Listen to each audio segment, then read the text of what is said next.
Review. হ্যাঁ বলো, আগের দিন তো সাজলে কেমন লাগলো? পুরো মেকআপটা বা বিয়েতে মেকআপ কি ঘেমেছিল, কিছু হয়েছিল বলো? না, মেকআপ তো ঘামেনি, মেকআপ খুব সুন্দরই ছিল।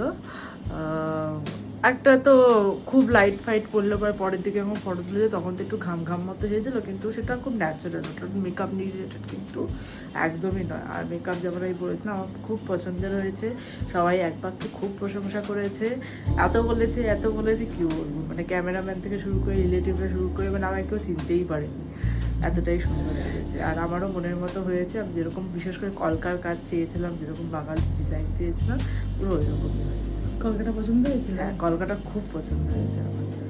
আচ্ছা, আজকে রিসেপশন? হ্যাঁ, আজকে আজকে রিসেপশন, আজকে নিউ লুকের জন্য আমি ওয়েট করছি। আজকে আমি সেরকমভাবে কোনো লুক ভাবিনি, শুধু আমার হেয়ার নিয়ে একটু কনসার্ন ছিলাম, সেটাই পিঙ্কিদিকে শেয়ার করেছি। তো বাকি লুক পিঙ্কিদির উপরে ভরসা আছে, পিঙ্কিদি সুন্দর করে দেবে। ওকে, দেখা যাক, চলো।